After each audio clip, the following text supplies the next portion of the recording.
देखो स्टूडेंट्स, तो आज अभी मैं बताऊंगा आप लोगों को अब कि इतिहास नहीं, ये आपका होगा भूगोल का क्वेश्चन। ठीक है जी, किसका होगा ये? भूगोल यानी जियोग्राफी का क्वेश्चन होगा। आपको आवाज सुनाई दे रहा होगा गाना वाना का, तो ये आपका जो है ना बगल में एक बारात आया हुआ है, उसको इग्नोर करिए। आप लोग यहाँ ध्यान दीजिए। कह रहे क्या कि भूगोल का क्वेश्चन कुछ होगा इंपॉर्टेंट क्वेश्चन जो कल के एग्जाम में आपके आने के चांसेस पूरी है। भूगोल एक्चुअली बहुत बड़ा बुक है ना, बहुत सारा लेसन उसमें है। कितने क्वेश्चन आप याद करोगे?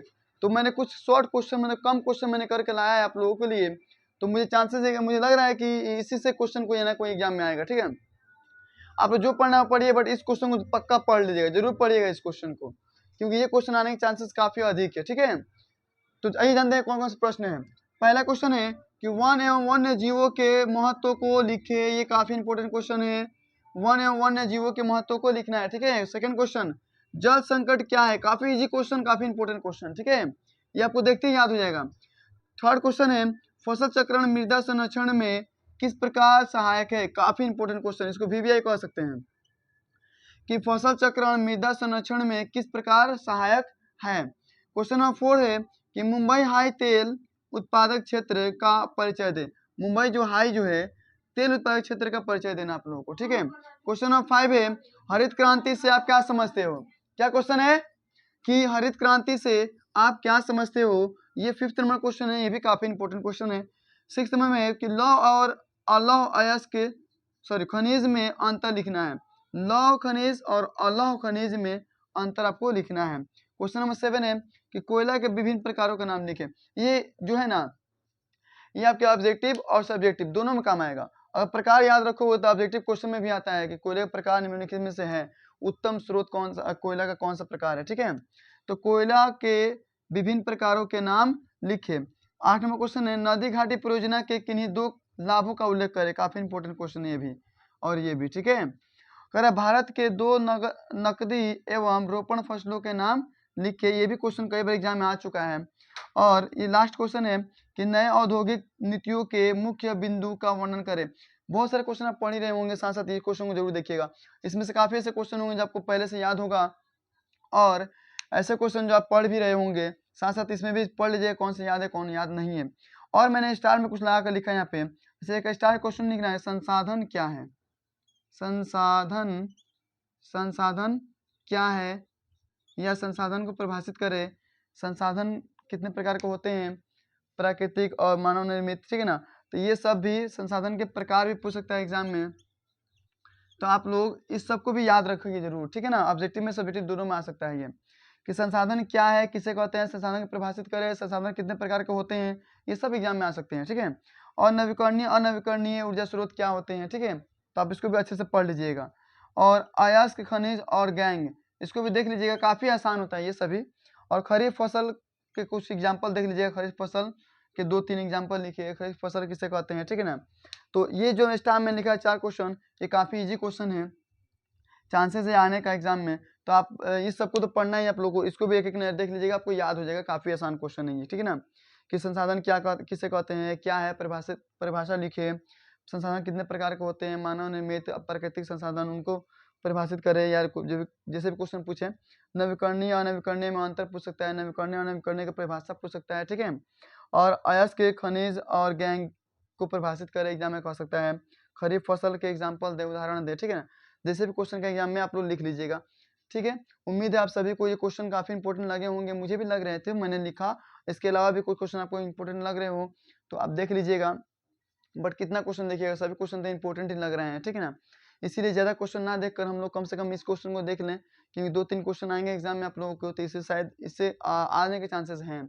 ठीक है, तो और एक बात मैं बताऊं कि जल संग्रह आपको पहले से याद होगा। वन्य जीवों के महत्व को लिखिए, उसके महत्व क्या याद कर लीजिएगा। हरित क्रांति जानते हो आप लोग, फसलों से संबंधित है। ठीक है ना, याद आपको होंगे। लौ अयस्क पता ही होगा, कोयला के प्रकार पता ही होगा आप लोग को। नदी घाटी परियोजना से क्या लाभ होते हैं पता ही होगा आप लोगों को। ठीक है, और ऐसे भी लिख सकते हो बिना याद किए हुए भी, नकदी एवं रोपण फसल के उदाहरण का करना आपको, फसलों के नाम लिखना है, 2-4 नाम याद कर लीजिएगा आप लोग। और साथ में साथ हाँ, और ये सब याद होंगे। यानी इसमें से भी कुछ ऐसे क्वेश्चन होंगे आपको याद होंगे, कुछ याद नहीं होंगे। तो जो याद नहीं होंगे उसको आप टिक आउट करिए और उसको याद करने की कोशिश करिए। बाकी जो याद है उसको एक नजर देख लीजिएगा, काम हो जाएगा आपका। ठीक है ना, तो उम्मीद है आप सबको समझ में आ गया होगा।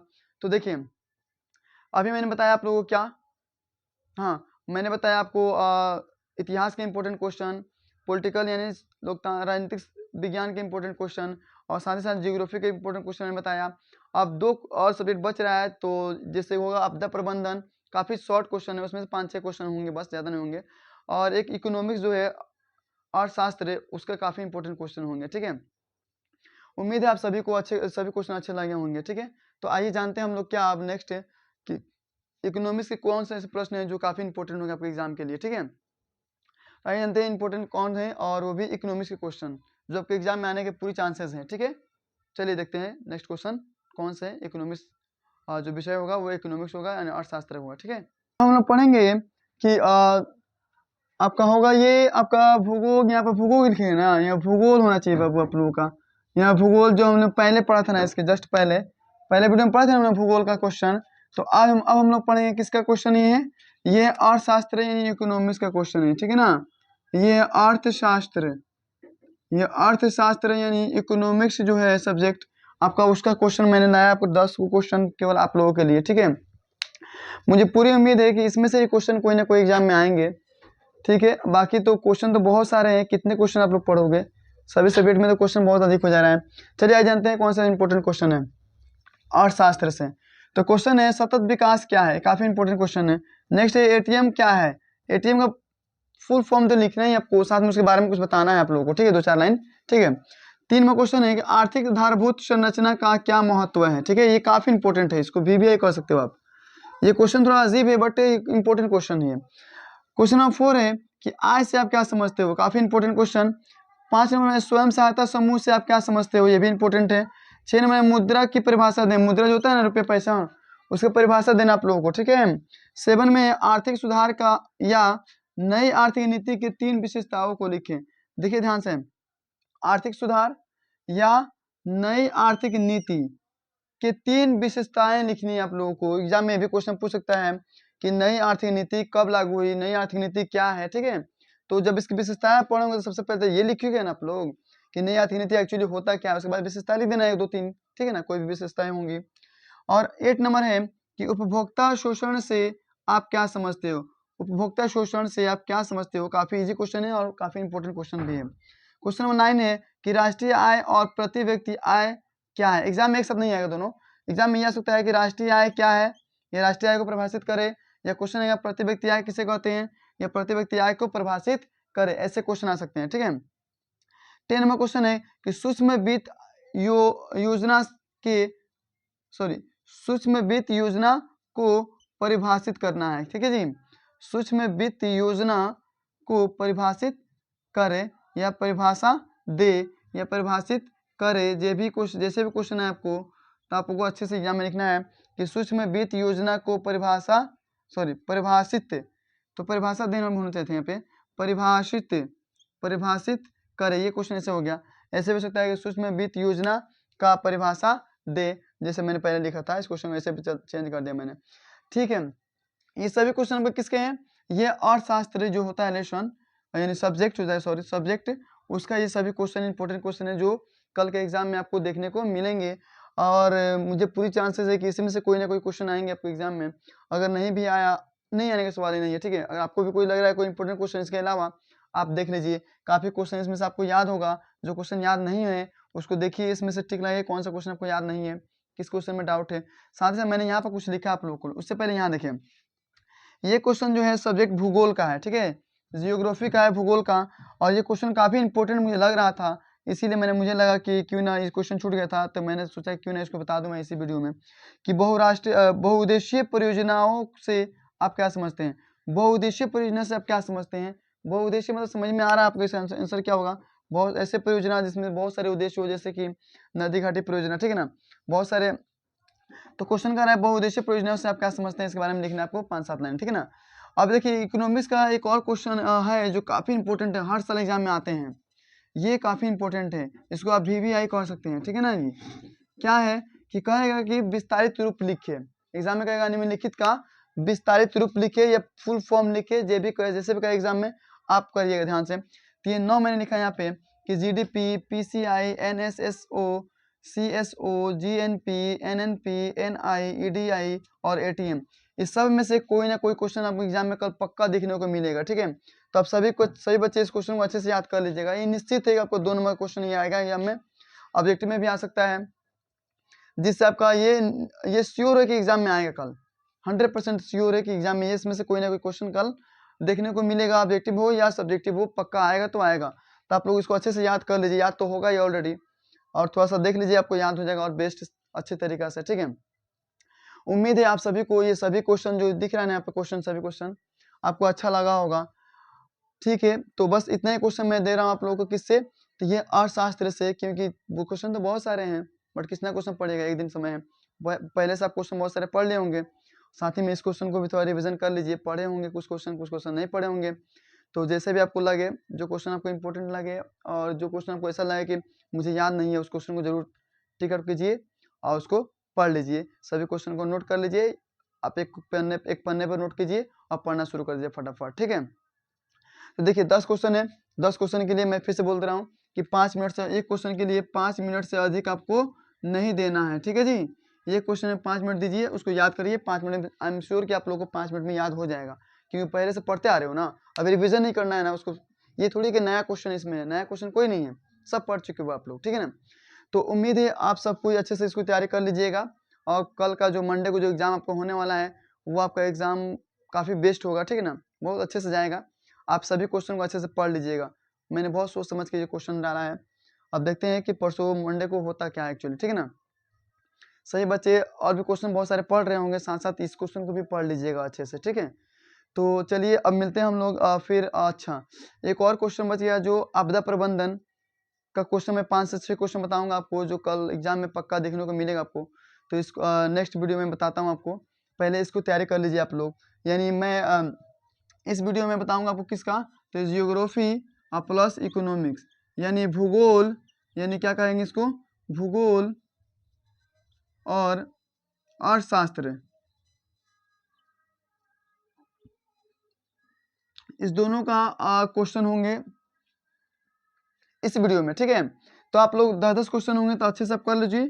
और फिर मैं सेकेंड क्वेश्चन यानी पार्ट 1 करके, मैं पार्ट 1 और पार्ट टू करके मैं अपलोड करूंगा वीडियो। आप लोग पार्ट 1 और पार्ट 2 करके अच्छे से आप देख लीजिएगा, नोट डाउन कर लीजिए सभी क्वेश्चन को। पार्ट 2 में आपका होगा इकोनॉमिक्स और हिस्ट्री, राइट। तो दोनों अच्छे से आप लोग पढ़ लीजिए, ठीक है, काफ़ी जरूरी है पढ़ना। क्यों? क्योंकि बहुत सारे क्वेश्चन इसमें से हैं जो एग्जाम में कल आएंगे, और समय कम है, तो कम क्वेश्चन आप लोग पढ़ने की कोशिश करिए, ज़्यादा क्वेश्चन पढ़ने से कोई फायदा नहीं है। बहुत सारे क्वेश्चन देखोगे, ये इंपॉर्टेंट है, ये इंपॉर्टेंट तो सब है, पता किसको क्या पता कल क्या एग्जाम में क्वेश्चन आने वाले हैं, ठीक है। तो मैं कहूँगा कि कम क्वेश्चन लीजिए और उसकी तैयारी अच्छे से कर लीजिए। अगर वो क्वेश्चन आ गया एग्जाम में तो बिल्कुल नहीं छूटना चाहिए, ठीक है ना। 2 नंबर का आए तो 2 नंबर पक्का आपको मिलना चाहिए, तो मिलना चाहिए, ठीक है। समझ गए आप सभी कोई? तो उम्मीद है आप सब कुछ समझ गए होंगे। अगर आप सबको ये वीडियो अच्छा लगा हो और सभी क्वेश्चन आपको अच्छे लगे हो, और ऐसा लग रहा है कि ऐसे क्वेश्चन एग्जाम में कल आएंगे, तो आप लोग मैं सबसे ये जरूर कहूँगा आप लोगों से कि मेरे वीडियो को लाइक ज़रूर करिए, शेयर कीजिए, साथ ही साथ मेरे चैनल को सब्सक्राइब जरूर करिए, ताकि मैं ऐसे ही कुछ और इम्पोर्टेंट क्वेश्चन लाता रहूँ आप लोगों के लिए, जो आपके एग्जाम में काफ़ी इंपॉर्टेंट होंगे, ठीक है। तो कल मंडे के बाद ट्यूसडे को आपका साइंस का एग्जाम है। मैं ऐसे ही क्वेश्चन हर एक सब्जेक्ट से कुछ बहुत ही खास इंपॉर्टेंट क्वेश्चन मैं लाऊंगा आप लोगों के लिए, तो आप जरूर मुझसे जुड़ जाइएगा, ठीक है। चलिए, आप सबको best of luck Monday exam के लिए। तो आप लोग मंडे को जो एग्जाम होने वाला है सोशल साइंस का, उसके लिए आप सबको बेस्ट ऑफ लक। आप अच्छे से लिखिए, खुश रहिए, बस एकदम पूरा रिलैक्स रहिए, कोई टेंशन वेंशन दिमाग पर मत रखिएगा, ठीक है। एकदम खुशी माइंड से जाइए, एग्जाम दीजिए, आप सबका एग्जाम बहुत ही बेस्ट जाएगा, और उम्मीद है सबका एग्जाम बेस्ट जा भी रहा होगा, ठीक है। किसी का एग्जाम अगर थोड़ा बहुत आगे पीछे हो रहा हो, कोई पेपर खराब थोड़ा सा चला गया हो, तो टेंशन बिल्कुल नहीं लीजिएगा। आप लोग बस नेक्स्ट जो पेपर होने वाला है उस पर पूरे फोकस करिए, उस पर ध्यान दीजिए, वो कवर हो जाएगा, ठीक है। सबका एग्जाम इस साल काफ़ी अच्छा जाएगा, क्योंकि सरकार ने भी कहा है कि सबका एग्जाम जो है सबका बेस्ट होना चाहिए, सबका रिजल्ट अच्छा आना चाहिए, ठीक है ना। तो उम्मीद है कि सबका एग्जाम जैसे भी जाए, रिजल्ट तो बेस्ट होगा सबका। हाँ, अगर कोई बच्चे चाह रहे हो थोड़ा सा टॉप करने के लिए या अच्छा से अच्छा करने के लिए, तो इस क्वेश्चन को पढ़िए, समझिए, और एग्जाम में जितना अच्छा हो सके उतना अच्छा लिखने का प्रयास करिए, ठीक है। जानते हैं कि आपदा प्रबंधन का कौन सा ऐसा इंपॉर्टेंट क्वेश्चन है जो आपके एग्जाम में आने के पूरे चांसेस है, ठीक है। देखिए पहला क्वेश्चन है, भूकंप के प्रभावों को कम करने के उपायों का उल्लेख कीजिए। भूकंप जब आती है उसके प्रभाव को कैसे हम क्या करके कम कर सकते हैं, ठीक है, इसका उपाय बताना आप लोगों को। सेकंड क्वेश्चन है कि आपदा प्रबंधन की आवश्यकता एवं उपयोगिता को क्यों है। आखिर आपदा प्रबंधन की आवश्यकता और उपयोगिता क्यों है। जब बाढ़ आती है, सुनामी आती है तो उसका प्रबंध करना, उसका उपाय ढूंढना क्यों जरूरी है, आपको बताना है, ठीक है। क्वेश्चन नंबर थर्ड है कि सुखाड़ की अवधि में मिट्टी की नमी को बनाए रखने के लिए आप क्या करोगे, ठीक है। जब सुखाड़ की स्थिति आती है, जब सूखा पड़ता है, यानी जब बारिश नहीं होती है, तो मिट्टी की नमी को बनाए रखने के लिए, कि मिट्टी में नमी बनी रहे, उसके लिए आप क्या क्या करोगे, यहाँ पर लिखना है, इस क्वेश्चन का आंसर देना है, ठीक है। क्वेश्चन नंबर 4 है कि बिहार राज्य के पिछड़ेपन के किन्हीं 4 मुख्य कारणों को लिखे। आखिर बिहार राज्य क्यों पिछड़ा है, उसके 4 कारण आपको लिखना है, ठीक है। क्वेश्चन नंबर 5 है सुखाड़ का हमारे दैनिक जीवन पर क्या प्रभाव पड़ता है। काफी आसान क्वेश्चन है। 6 है कि आपदा के विभिन्न प्रकारों का वर्णन करें। आपदा कितने प्रकार के होते हैं आप लोगों को पता है ना, सबके बारे में लिख देना, 2-2 लाइन बस। और 7वां क्वेश्चन है कि भूकंप और सुनामी के बीच अंतर लिखना है, कि आखिर भूकंप क्या होता है, सुनामी क्या होता है, कहाँ पर आता है, उसके अंतर लिख देना है, ठीक है। और एक बात, कुछ इंपॉर्टेंट क्वेश्चन मैंने यहाँ पर लिखा है आप लोगों के लिए, ठीक है। ये भूगोल में शायद होंगे या इसमें होंगे, मुझे पता नहीं, बट मुझे दिखा, मैंने लिख दिया इसमें, ठीक है। क्वेश्चन है वस्तु विनिमय प्रणाली किसे कहते हैं, क्या है, ठीक है। आपका ये आएगा इकोनॉमिक्स में, वस्तु विनिमय लेन देन की कर रहे बात, इकोनॉमिक्स सब्जेक्ट में ये आएगा, ठीक है ना। ये छूट गया था, मेरे दिमाग में आया, मैंने लिख दिया यहाँ पे। क्वेश्चन नंबर ये स्टार में कि भारत के प्रमुख 4 अंतर्राष्ट्रीय हवाई अड्डों के नाम लिखने लिखे। भारत के 4 प्रमुख अंतर्राष्ट्रीय हवाई अड्डे का नाम लिखना है, ठीक है। एक पटना में है ना, जयप्रकाश जो भी हवाई अड्डा है जो, और नरेगा क्या है इसके बारे में, ये काफी इंपॉर्टेंट क्वेश्चन है, ठीक है जी। सभी हमको लग रहा है, हाँ ये सभी इकोनॉमिक्स के क्वेश्चन है, तो आप लोग अच्छे से इसका सबका आंसर देने की कोशिश कर लीजिएगा, ये भी सीख लीजिएगा, जान लीजिएगा। और ये क्वेश्चन सभी क्वेश्चन तो काफी आसान है ही।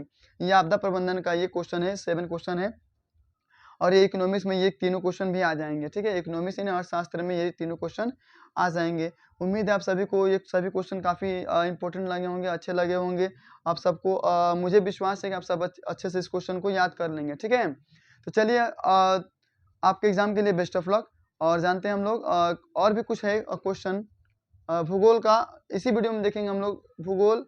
अच्छा, मैंने बताया था आप लोगों को कि भूगोल और अर्थशास्त्र क्वेश्चन देखेंगे। अच्छा, ये भी देखना है क्योंकि ये भी भूगोल का एक पार्ट है। तीनों क्वेश्चन हम लोग क्या करेंगे, तीनों बुक का जो क्वेश्चन है हम इसी वीडियो में देखेंगे, एक ही वीडियो में, ठीक है। चलिए मिलते हैं हम लोग फिर, यानी संडे को आप तैयारी कीजिए, आज तैयारी कीजिए, संडे को तैयारी कीजिए, और मंडे को एग्जाम दीजिए। फिर मंडे को मैं लाऊंगा साइंस का कुछ इंपॉर्टेंट क्वेश्चन, जिसके एग्जाम होंगे ट्यूसडे को। ओके सबको धन्यवाद कि आप लोग मेरे साथ जुड़े रहें।